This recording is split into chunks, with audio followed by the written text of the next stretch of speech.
Hello everybody, today is the day.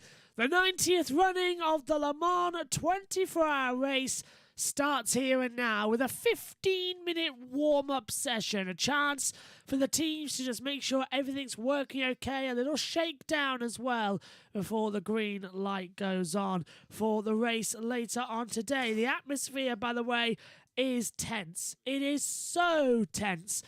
Everybody knows there could be a problem. Everybody knows what could happen. Let's head down to the pit lane first. I think it was time Richard today. Giroux who damaged his car. That's fully rebuilt, ready to go. Only advantage of having a rest day is you've got plenty, well for us, or a PR day I suppose really, is you have plenty of time to rebuild the car. You also have a massive Orica truck that has all the spares you could ever want for the 27 cars. So it's been a great day for Orica. They've made a huge amount of money and it's been a great day because it looks, to whisper it quietly, like we're actually going to get all the people who entered to start the race, and that hardly ever happens. You always lose somebody.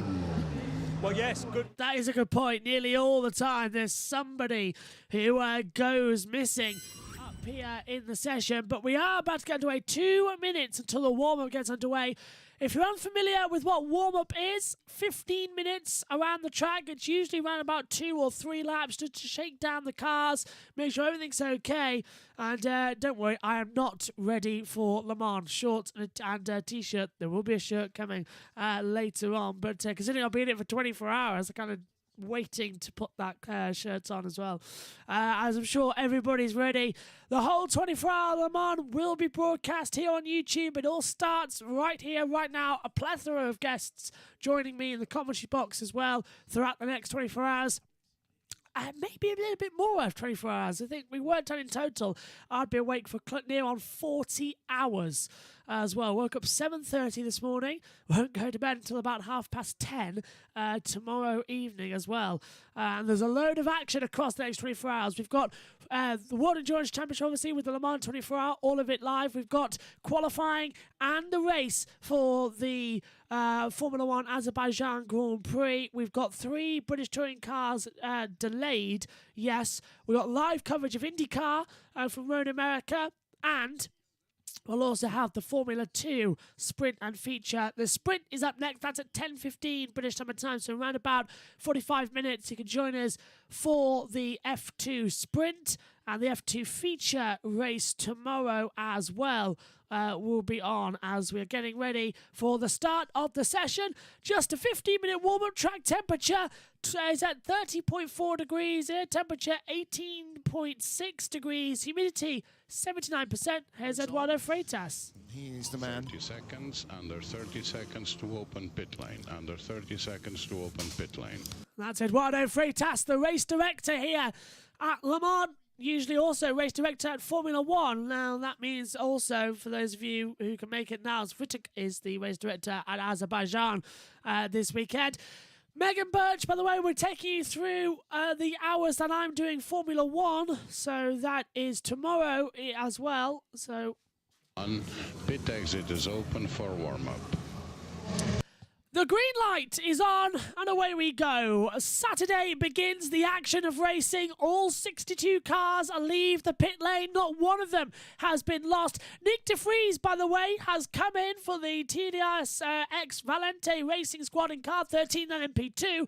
He's replacing the driver who was injured as well and has a concussion, so he's not racing here this weekend. So Nick de Vries comes in as well. Should be quite an interesting run. There's a 79 Porsche WeatherTech Racing going out there as well. All action, all the time, ready to go. They got 15 minutes of pounding action, just many laps done. You see the track still where they remember it was on Thursday, because there's been people all over it. There was a track walk for the Trent Republic yesterday. There's been another couple of support races, and of course now is where the pressure starts getting to everybody. Absolutely.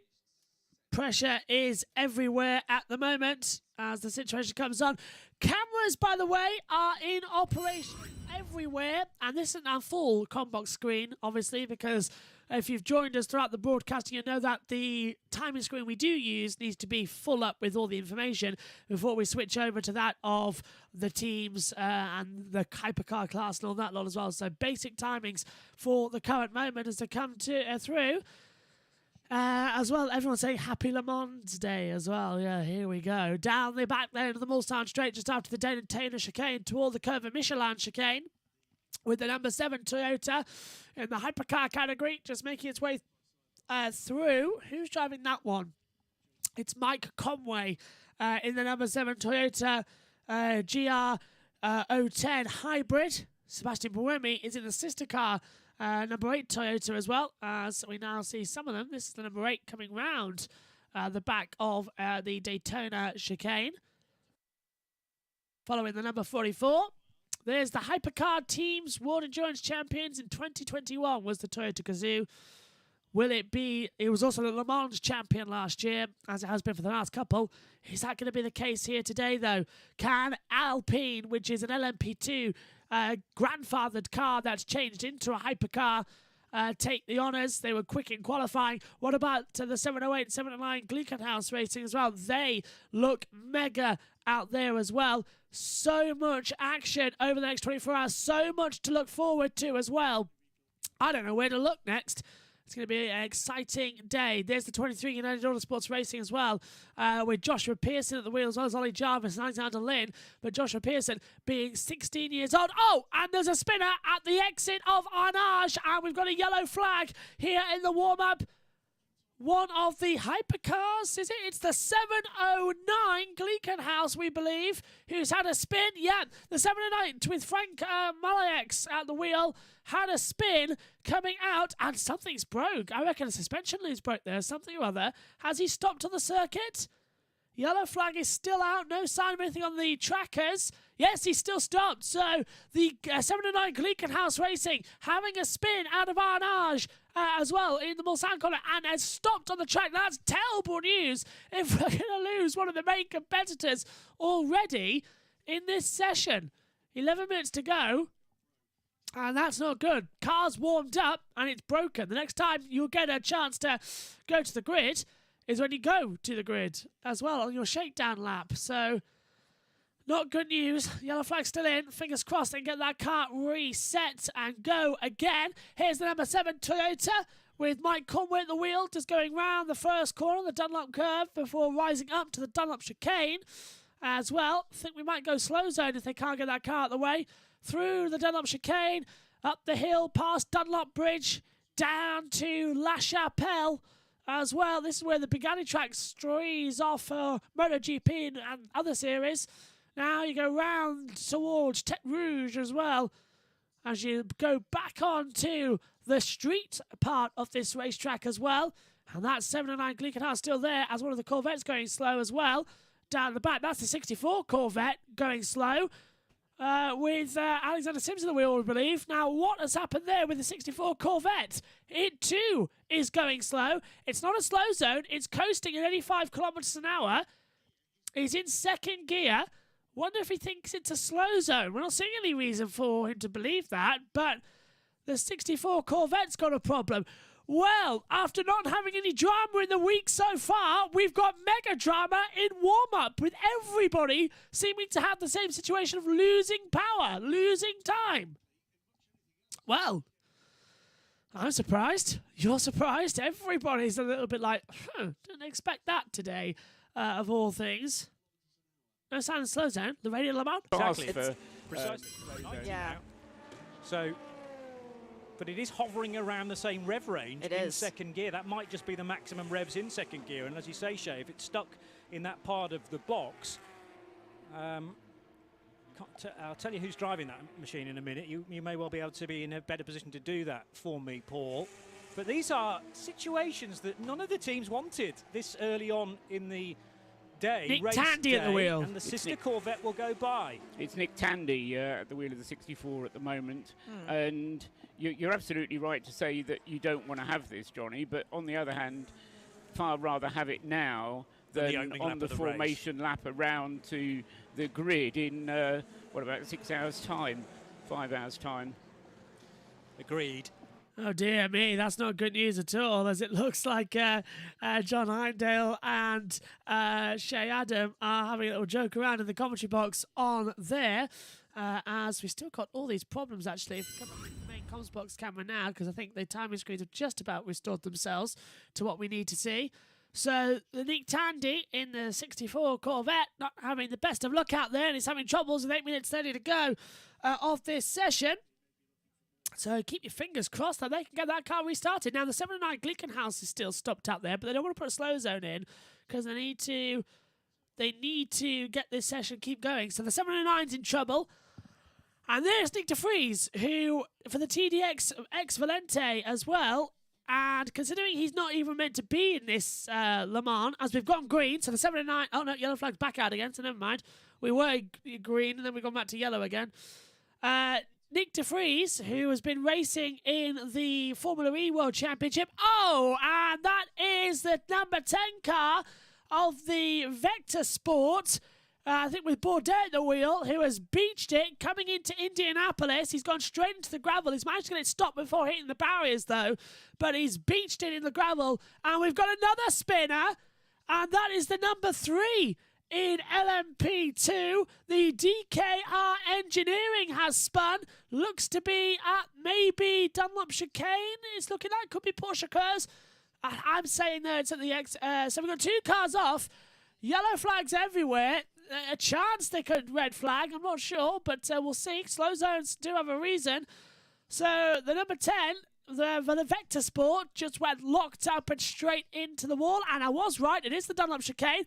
Oh, and it's a water failure, an oil failure on the back. So the radiators died on the DKR Engineering. The radiator's blown and has thrown it in and thrown all the coolant out onto the circuit as well. Well, it's all go in this warm-up. The cars ran perfectly for over 6 hours of practice and an hour and a half of qualifying. So 7.5 hours, not a fault. You come into warm-up after a day off, and now everything's going wrong. The 64 Corvette has managed to get back into the pit lane with Nick Tandy, and a full course yellow has now been put into effect by Eduardo Freitas, the race director.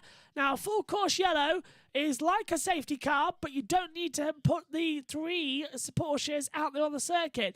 Everybody, effectively the whole track is in a slow zone, so everyone's stuck at 80 kilometres an hour around the entire 13 kilometres. Right decision there to put out the full course yellow, and that's our first one actually since practice. So, to give you the information on the ticker at the top here, if it is green, all is good.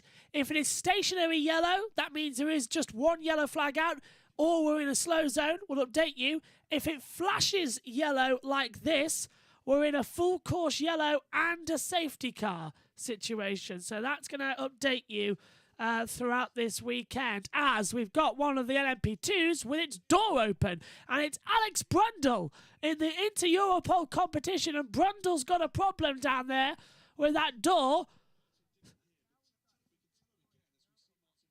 There's Martin. Is his dad here? I think his dad is here. Yeah, he will be. Yeah. Well, Ant Davidson should know. He works with Martin at Sky F1. So this is the 59 AM Ferrari AF Corsa locking up, coming into the pit lane and flat spotting those Michelin tyres. Well, it's all go here at the moment as the number 7 Toyota Mike Conway goes across. He's currently top with a 332.369. We're going to have a slow zone of... well, we did have a slow zone. Now we've gone full course yellows across the whole track, as we told you as well.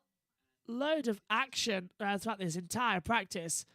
The Race to Inspire and the Iron Lynx AM category going through it. There's the 51 Ferrari Porsche going side by side. 708 Glickenhaus Racing still looking good. The 36 Porsche, 36 Alpine in the pits, and the Toyota number 8 still circulating out there on the onboard cameras at the side there of the circuit as the Ferrari lead the way. There is the 709 Glickenhaus. I had the problem.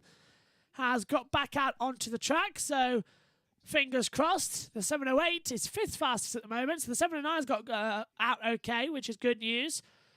Porsche 92 now leading around as well. That is, where is that? Kevin Estre in the run as well.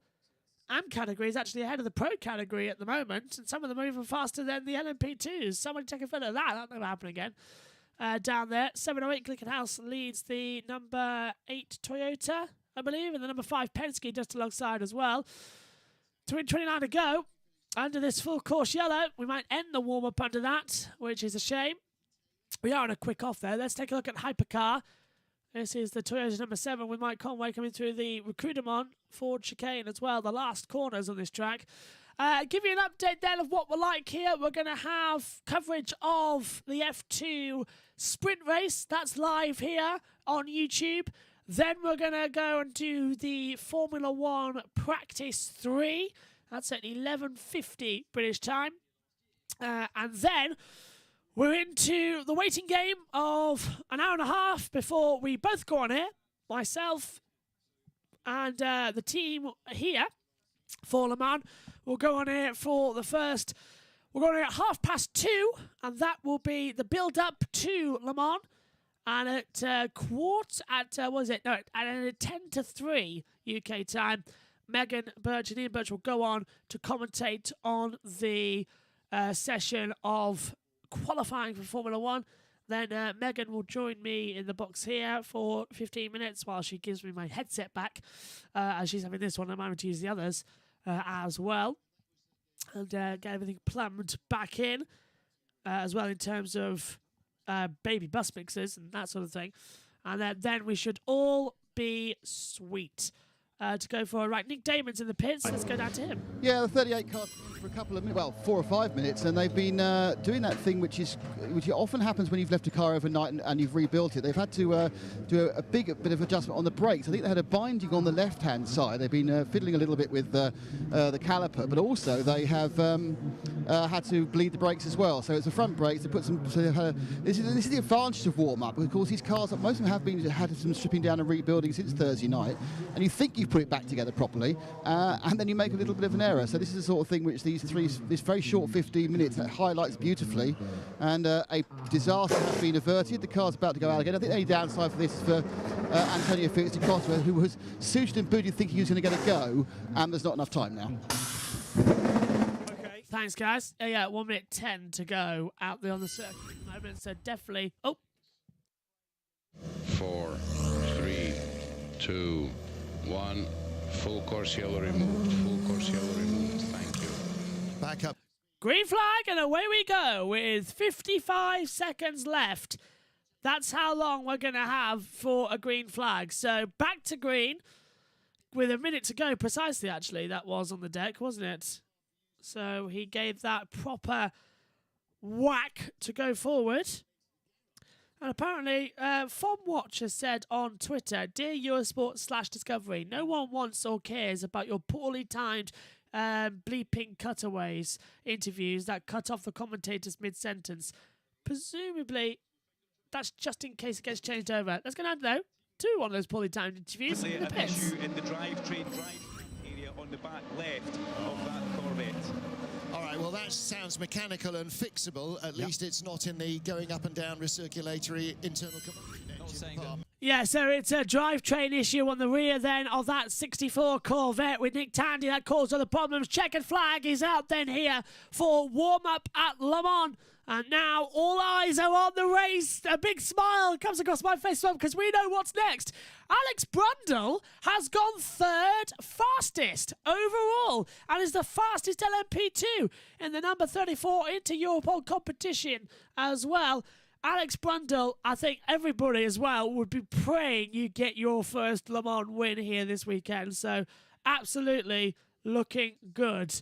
As we look forward to as well. It's getting a bit chilly actually in this box. I think I might go put that shirt on now actually ahead of the F2 sprint race. Keep the shorts on though because it's nice and breezy up here as well. So all the cars coming into the pit lane then. We'll tell you about them all as they would rattle through as well. What an interesting session. 15 minutes, loads of action, loads of drama. It's looking good. There's Alex Brundle just getting out of the car and gives him a pat on the back as well as he'll go back in. He'll go and have a quick nap now. He probably won't be starting the car. Or maybe he is starting the car and he's going to have a nap in between his stints. That's pretty much normal. But the drivers may have naps. The teams will try to, as broadcasters, 24 hours non-stop racing and commentating. It is going to be insane. And if you're not joining us for the Le Mans 24 Hour on the commentary, where are you going? What are you doing? Because 24 hours of me losing my mind slowly sounds like absolutely fantastic television to me as well. We'll have not just me, we'll have loads of guests coming into the commentary box as well for the start of the race. Checker flag is out though. Number 7 Toyota and number 8 1, 2, 332.369 and 333.549. So they've switched over there on the deck. Okay. All done then for the warm-up session. A load of short-term action and drama, just what we needed. We'll be back for the start of Le Mans, 2:30, 2:30 British Summer Time. Don't forget, you can also go to the YouTube channel and set the notification bells with your reminders and subscribe as well if you feel like it, because then you'll find out every watch-along we're doing this weekend as well. Next up for us, it's the F2 sprint race that gets underway in around about 25 minutes' time. Thanks for your company. We'll see you later on. Bye for now.